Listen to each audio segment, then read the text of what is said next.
Assalamualaikum warahmatullahi wabarakatuh dan selamat sejahtera. Pada hari ini kami ingin membentangkan tajuk berkaitan konsep rukun negara dalam membentuk peradaban masyarakat Malaysia bagi subjek CTU 554. Nama saya Syahira binti Sadzali dan ahli kumpulan saya terdiri daripada Nur Ain Maisara binti Othman, Siti Nur Syafiqah binti Zakaria dan Siti Nur binti Bahrin.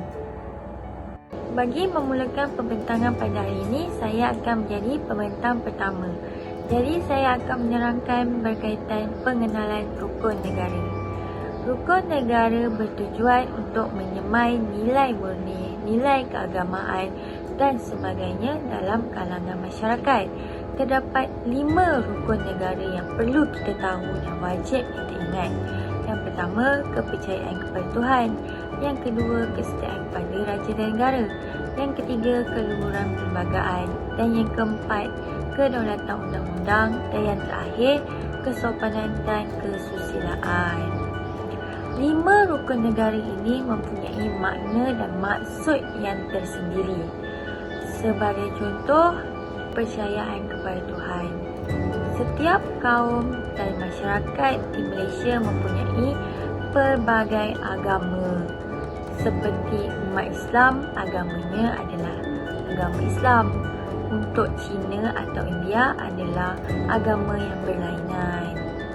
Bagi kesetiaan kepada raja dan negara pula, setiap negara mempunyai ketua negara.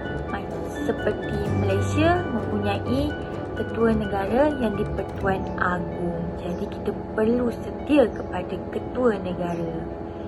Dan yang ketiga, keluhuran perlembagaan. Keluhuran perlembagaan ini melambangkan sesebuah negara yang lebih padu dan lebih baik untuk meningkatkan lagi keselamatan negara kita. Bagi kedaulatan undang-undang pula, jelas menyatakan undang-undang adalah elemen utama dalam pemerintahan sebuah negara yang mengikatkan kerajaan dan rakyat. Untuk rukun negara yang terakhir ialah kesopanan dan kesusilaan. Kesopanan dan kesusilaan ini merupakan sikap atau perbuatan yang sopan santun dalam melakukan segala aktiviti atau perbuatan. Itulah merupakan pengenalan bagi rukun negara. Seterusnya saya akan menceritakan tentang sejarah rukun negara. Seperti yang saya kata tadi, rukun negara ada 5 yang wajib kita tahu. Yang pertama, kepercayaan kepada Tuhan. Yang kedua, kesetiaan kepada raja dan negara. Yang ketiga, keluhuran perlembagaan. Yang keempat, kedaulatan undang-undang. Dan yang kelima, kesopanan dan kesusilaan. 5 kelopak bunga raya juga melambangkan kepada rukun negara. Seperti yang kita tahu, bunga raya mempunyai 5 kelopak. Jadi, rukun negara itu telah melambangkan bunga raya sebagai bunga kebangsaan negara kita. Rukun negara juga telah diisytiharkan pada 31 Ogos 1970. Rukun negara juga telah diperkenalkan sempena peristiwa 13 Mei 1969. Hal itu menyebabkan kelemahan antara kaum di Malaysia. Rukun negara juga merupakan prinsip-prinsip yang jelas kepada kunci keharmonian dan perpaduan kaum demi kejayaan di Malaysia. Seterusnya, saya akan menceritakan tentang kepentingan rukun negara. Rakyat Malaysia yang cinta akan keamanan, cinta akan negara dan cinta akan kedamaian. Sebenarnya kelima-lima prinsip rukun negara ini berkait rapat dengan kehidupan seharian kita. Semua nilai kehidupan akan menjadi pegangan kita untuk mengamalkan tanpa rasa berbelah bagi antara satu sama lain. Terdapat beberapa kepentingan rukun negara. Mari kita lihat kepentingan rukun negara. Okey. Antara kepentingan rukun negara ialah mencapai perpaduan dalam masyarakat yang lebih erat. Semua rakyat hendaklah bersatu padu untuk mendukung cita-cita dalam kalangan masyarakat di Malaysia. Rakyat Malaysia merupakan sebuah negara yang mempunyai rakyat yang pelbagai kaum seperti Melayu, Cina, India. Rakyat juga di Malaysia mempunyai pelbagai agama, kebudayaan serta cara hidup yang berbeza. Jadi, itulah istimewanya negara kita kerana mempunyai pelbagai kaum. Dan yang seterusnya, memelihara satu cara hidup demokratik. Dalam negara Malaysia, mengamalkan hidup demokratik antara satu sama lain demi menjamin keharmonian hidup. Jadi, hidup demokratik ini amat penting dalam negara kita. Dan yang seterusnya, mencipta sebuah masyarakat yang adil. Masyarakat yang adil dari segi segala perkara amat perlu dititik beratkan supaya negara kita hidup dalam keadaan harmoni dan tidak bergaduh antara kaum. Pergaduhan antara kaum ini amat buruk dan tidak elok untuk negara kita. Ketua negara juga perlulah adil dalam memerintah sesuatu perkara supaya rakyat tidak mengalami pergaduhan atau perselisihan faham antara satu sama lain. Dan yang terakhir, membentuk sebuah masyarakat yang progresif. Tidak kiralah rakyat atau raja, mereka perlulah bersikap matang dari segi pemikiran. Raja yang matang juga perlu berfikir ke arah kemajuan negara supaya negara sentiasa di puncak setaraf dan seiring dengan negara lain. Dan rakyat juga perlu bersikap matang dan mengelakkan daripada pergaduhan antara kaum dan perlu bergaul dengan kaum yang berbeza seperti Cina, India, Melayu. Okey, itu sajalah kepentingan bagi rukun negara. Assalamualaikum dan selamat sejahtera. Saya Nur Ahmad binti Osman. Jadi saya akan teruskan perbincangan ini dengan kesan yang kita akan peroleh daripada kurangnya menghayati dan mengamalkan prinsip rukun negara. Sama ada sedar ataupun tidak, kelima-lima prinsip yang menjadi falsafah kebangsaan ini sebenarnya sudah diamalkan oleh majoriti rakyat Malaysia yang membantu negara mencapai keamanan dan keharmonian seperti yang dihasratkan ketika rukun negara dibentuk pada 31 Ogos 1970. Namun begitu, dalam keadaan kita menuju kemajuan, rukun negara semakin dilupakan. Prinsip rukun negara yang kurang dihayati dan diamalkan akan meninggalkan kesan kepada kita sama ada secara kita sedar maupun tidak sedar. Jadi marilah kita lihat kesan daripada aspek-aspek yang berikut. Yang pertama adalah individu. Setiap matlamat dan prinsip rukun negara yang dilafazkan pada setiap perhimpunan sekolah, majlis ataupun program rasmi tertentu sebenarnya mempunyai maksud tersirat yang harus difahami dan dipraktikkan oleh setiap masyarakat di Malaysia. Keperluan untuk memupuk perpaduan dalam kalangan generasi muda dan meningkatkan kefahaman mereka terhadap matlamat dan prinsip rukun negara amatlah bermakna jika kita ingin menjadikan Malaysia sebuah negara yang bersatu padu. Sebagai contoh, prinsip kelima rukun negara. kesopanan dan kesusilaan, menekankan personaliti dan tingkah laku seseorang. Sifat individu yang bersopan santun dan bersusila amatlah penting dalam konteks perhubungan antara satu sama lain dalam masyarakat pelbagai kaum di Malaysia. Individu yang tidak menghayati dan mengamalkan prinsip rukun negara akan sewenang-wenang yang melakukan perbuatan yang tidak bermoral seperti vandalisme terhadap harta benda awam seperti di taman permainan, pondok bas dan sebagainya. Yang kedua adalah masyarakat. Hidup berbilang kaum dalam masyarakat adalah sebahagian daripada sejarah dan warisan kita, menjadi sumber penting dalam integrasi kaum selama ini dan sudah pasti memainkan peranan dalam menjadikan Malaysia sebuah negara yang harmoni untuk hidup, belajar, bekerja dan bermain. Antara matlamat rukun negara adalah tentang mencapai perpaduan yang lebih erat dalam kalangan seluruh masyarakatnya, memelihara cara hidup demokratik, mencipta satu masyarakat yang adil di mana kemakmuran negara akan dinikmati secara adil dan saksama, menjamin satu cara liberal terhadap tradisi kebudayaan yang kaya dan berbagai corak, serta membina satu masyarakat progresif yang akan menggunakan sains dan teknologi moden.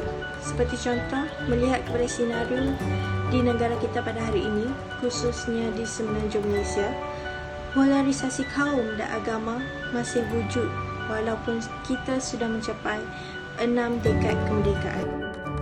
Dari aspek negara pula, rukun negara merupakan prinsip panduan kita terhadap proses pembangunan negara dan hendaklah dihormati semua pihak. Ia satu wawasan yang dikongsi demi perpaduan negara. Matlamat dan prinsip yang terkandung di dalamnya hendaklah didukung dan dipraktikkan kerana kita tidak boleh memandang ringan kestabilan, keamanan dan keharmonian yang kita telah capai setakat ini. Seperti contoh berdasarkan prinsip keempat rukun negara, iaitu kedaulatan undang-undang. Rakyat Malaysia dilihat sebagai sebuah bangsa yang sentiasa bersedia mendepani cabaran dengan penuh disiplin yang menjadi kunci keamanan di kecapi negara sehingga hari ini. Mengambil contoh kepatuhan masyarakat ketika pelaksanaan Perintah Kawalan Pergerakan PKP sejak 18 Mac lepas sehingga PKP pemulihan yang masih berjalan sehingga hari ini bagi membendung pandemik COVID-19, rakyat secara umumnya menghormati undang-undang seperti mana diingini dalam rukun negara. Akan tetapi pada tahun 2021 ini, kita dapat lihat kebanyakan rakyat mula tidak menerapkan prinsip rukun negara dalam diri mereka, di mana pada tahun ini ramai rakyat yang mula melanggar undang-undang seperti merentas negeri tanpa izin daripada pihak polis, mengadakan majlis keramaian dan sebagainya. Oleh itu, jika 5 prinsip rukun negara ini tidak dihormati, institusi demokrasi negara kita ini akan runtuh yang sekaligus menghancurkan nilai perpaduan masyarakat. Assalamualaikum warahmatullahi wabarakatuh. Saya Siti Nur binti Bahrain. Saya akan menceritakan cabaran penghayatan rukun negara pada masa kini. Pada 31 Ogos 1970, rukun negara telah diperkenalkan secara rasmi dengan harapan yang begitu tinggi supaya ia membentuk kepribadian rakyat negara ini sebagai satu bangsa Malaysia yang bersatu padu. Namun, kini masih terdapat cabaran-cabaran yang dihadapi rakyat yang tidak mengamalkan agama dan melakukan jenayah. Selain itu, masyarakat yang mempersoalkan kedudukan dan kuasa-kuasa raja. Bukan itu saja, masyarakat yang menyalahgunakan teknologi media sosial untuk memburuk-burukkan nama negara dan pihak tertentu yang mengkritik usaha kerajaan untuk memperbaiki ekonomi negara. Rukun negara telah dijadikan sebagai haluan dan harapan seluruh rakyat dapat hidup dengan satu negara yang berbagai kaum, agama dan budaya. Cabaran yang pertama ialah masyarakat yang tidak mengamalkan konsep rukun negara. masyarakat tidak bersungguh untuk mengamalkan konsep rukun negara kerana bagi mereka konsep rukun negara hanya simbolik semata-mata dan tidak perlu diamalkan dalam diri mereka. Seterusnya, pihak sekolah juga tidak menerapkan konsep rukun negara kepada pelajar. Jikalau pihak sekolah menerapkan konsep rukun negara dalam diri pelajar, mereka akan sentiasa ingat dan akan mengamalkan konsep rukun negara tersebut. Orang sekeliling juga tidak menerapkan konsep rukun negara dalam diri mereka ataupun dalam diri orang sekeliling mereka. Bagi mereka, konsep rukun negara ini hanya perkataan semata-mata. Cabaran yang kedua ialah masyarakat yang menyalahguna teknologi media sosial. Penggunaan teknologi semakin hari semakin canggih. Ia akan memberi kesan buruk kepada masyarakat tanpa mengira peringkat umum. Hal ini kerana ia akan membezakan corak pemikiran, perbezaan sifat yang terkesan pada pengambilan sikap. Selain itu, hubungan sosial sehari-hari dan perbezaan budaya akan terjejas. Cabaran yang dihadapi oleh setiap masyarakat adalah mendengar ketulitan atau kesahihan sesuatu maklumat yang disiarkan di media sosial. Masyarakat akan menerima kehadiran teknologi di pihak yang lain. Justru ia akan menimbulkan masalah-masalah yang bersifat struktur yang menambahkan di semua aspek kehidupan masyarakat. Cabaran yang ketiga ialah masyarakat yang mementingkan diri sendiri. Sikap masyarakat yang mementingkan diri sendiri perlu dibuang dalam setiap diri masing-masing. Sikap ini tidak memberi sebarang faedah, malah ia akan memberi kesan negatif kepada diri sendiri. Masyarakat tidak lagi mengambil berat atau membanding tinggi terhadap penghayatan rukun negara. Hal ini kerana mereka terlalu sibuk dengan aktiviti harian mereka seperti bekerja, belajar dan sebagainya. Masyarakat yang sejahtera dan kondusif merupakan masyarakat yang bersatu padu, saling hormat menghormati dan memahami serta berfikiran positif dan bersangka baik antara satu sama lain. Sudah banyak kali diperdengarkan, masyarakat merupakan tulang belakang dan akal untuk menyokong keamanan negara. Hai, Assalamualaikum warahmatullahi wabarakatuh. Nama saya ialah Siti Nur Syafiqah binti Zakaria. Salah satu cadangannya ialah institusi kekeluargaan. Terdapat 3 aspek dalam institusi kekeluargaan ini ialah aspek agama, aspek pendidikan dan aspek budaya. Aspek agama. Agama memiliki peranan penting dalam membina keluarga sejahtera. Agama merupakan jawapan dan penyelesaian terhadap fungsi kehidupan manusia. Adalah ajaran atau sistem yang mengatur keimanan dan peribadatan kepada Tuhan Yang Maha Esa serta kaedah yang berhubungan dengan pergaulan manusia serta lingkungannya. Aspek pendidikan. Pendidikan keluarga sangat penting namun seringkali dianggap tidak penting. Etika yang benar harus diajarkan kepada anak semenjak kecil lagi, sehingga ketika seseorang anak menjadi dewasa, ia akan berperilaku baik. Tentu saja tingkah laku orang tua juga harus baik agar dapat dijadikan contoh untuk anaknya nanti. Jika semenjak kecil anak itu seorang anak diajarkan dengan baik dan beretika, maka keluarga tersebut akan hidup harmonis. Aspek yang ketiga ialah aspek sosial budaya. Perkembangan anak pada usia antara 3 hingga 6 tahun adalah perkembangan sikap sosialnya. Konsep perkembangan Sosial mengacu pada perilaku anak dalam hubungannya dengan lingkungan sosial untuk berdikari dan dapat berinteraksi atau untuk menjadi manusia sosial. Interaksi adalah komunikasi dengan manusia lain. Suatu hubungan yang menimbulkan perasaan sosial yang mengikatkan individu dengan sesama manusia. Perasaan hidup bermasyarakat seperti tolong-menolong, saling memberi dan menerima, simpati dan empati, rasa etika kawan dan sebagainya. Cadangan untuk membentuk peradaban masyarakat Malaysia dalam rukun negara melalui individu. Yang pertama ialah mengamal prinsip rukun negara dalam diri individu.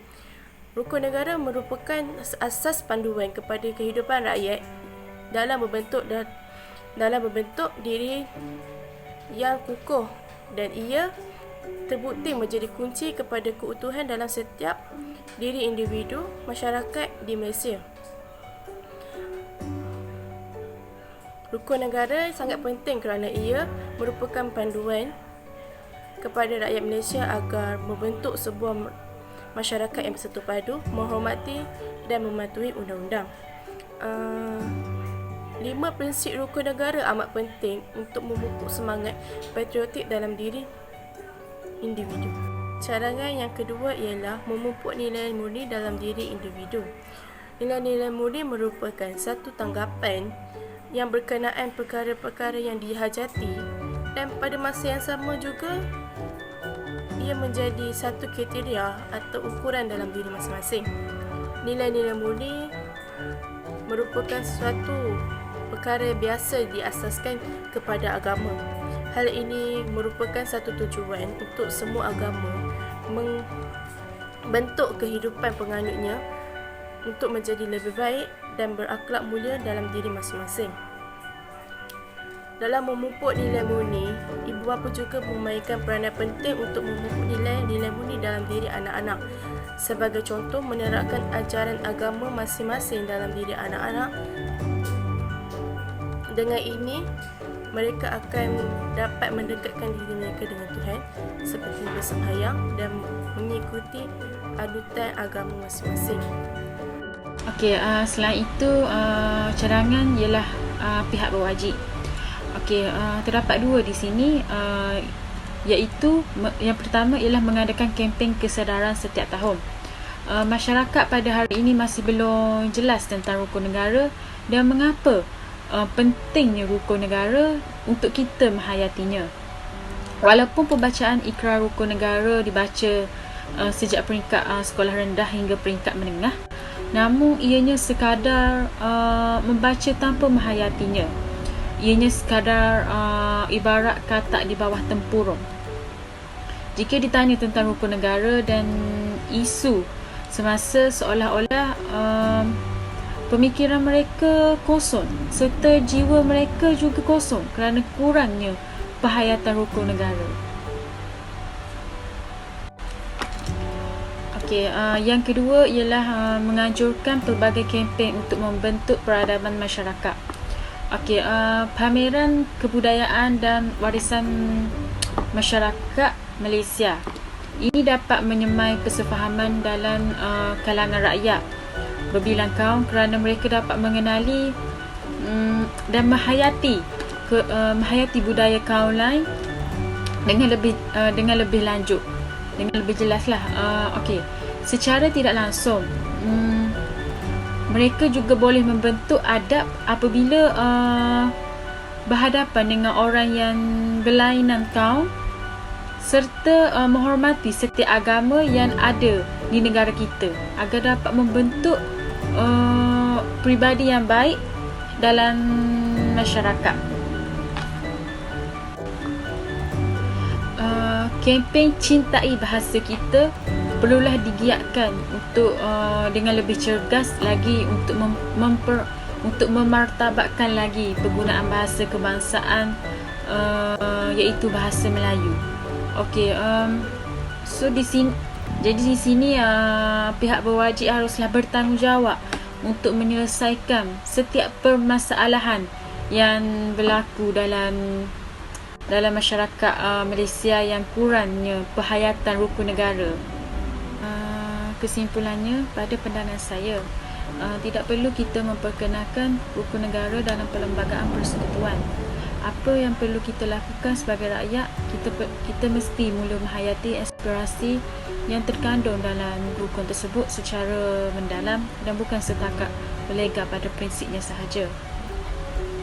Apabila kita menyelami tujuan asas rukun negara diperkenalkan, ia menjurus kepada mengekalkan keutuhan perpaduan dalam kalangan rakyat pelbagai kaum.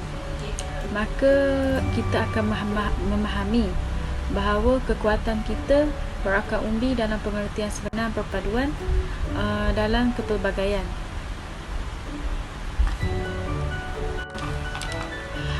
Sekiranya kekuatan ini dibina, maka ia menjadi identiti atau jenama Malaysia.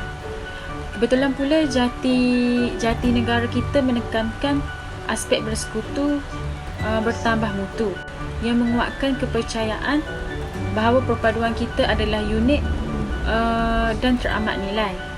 Seharusnya kita mempercayai bahawa prinsip yang terkandung dalam rukun tersebut adalah intipati yang memperkasakan keharmonian serta perpaduan kaum bagi memastikan kejayaan dan kestabilan negara.